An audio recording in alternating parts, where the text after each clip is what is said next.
Hello everybody, thank you for joining me today. My name is Justin and I'm one of the nature interpreters at Royal Botanical Gardens.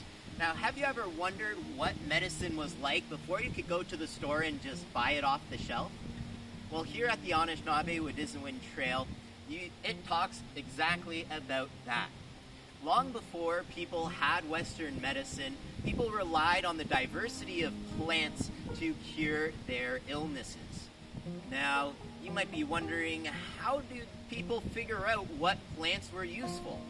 Well, there are lots of different ways, from trial and error, observing how animals use the plants, coming up with different theories, and of course, sharing all of their knowledge through the generations so nothing got forgotten.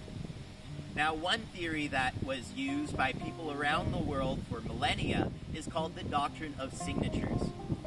Now, the Doctrine of Signatures is a form of traditional medicine and a way to identify useful plants, because the people that follow this Doctrine of Signatures believe that their God or the Creator put their signature on a plant to show people what it is useful for. So basically, the Creator created the plant to look like the body part that it is able to heal.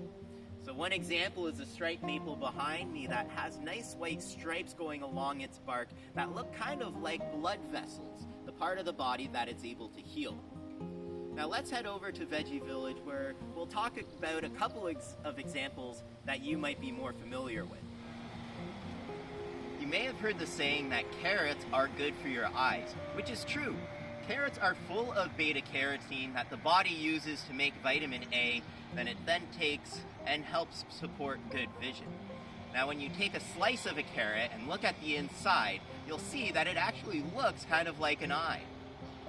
So another example that's easy to see are these right here. Now, based on the Doctrine of Signatures, you can probably guess what these beans are good for.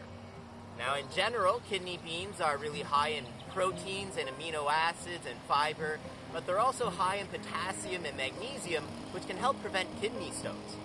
So, the plant that looks like a kidney actually helps the kidneys too. Now, let's head back to the trail. So, plants have always been and still are a really big part of medicine. Now, lots of Western medicine still comes from plants or came from plants originally. For example, acetylsalicylic acid, or ASA, came from the willow. Now, the willow bark was long used as a painkiller, and it wasn't until the late 1800s when ASA was made in a lab and later on packaged and sold as aspirin. Now, lots of plants have medicinal properties that haven't been replicated by science and aren't quite as potent in cultivated crops. Now, one example is American ginseng. So while this highlights the importance and the power of nature, over-harvesting has become a big issue with increase of global development and increase in demand. So that's one of the reasons why some medicinal plants have become endangered species, and why natural areas like this are protected by organizations like RBG and the government. Now, this is not to say that you should go and harvest medicinal plants wherever you go, because there still needs to be a lot more knowledge so that medicinal plants can be effective. Like when to harvest them, how to prepare them, all while making sure that we're respecting and taking care of the environment.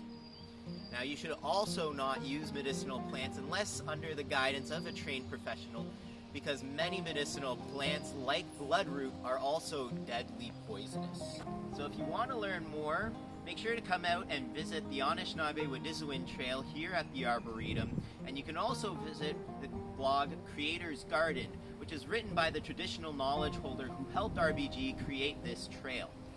Now, if you go and visit rbg.ca/@home, you'll also be able to find a resource and activity based on the Doctrine of Signatures in both English and in French. So I hope you enjoyed this video, and until next time, happy learning.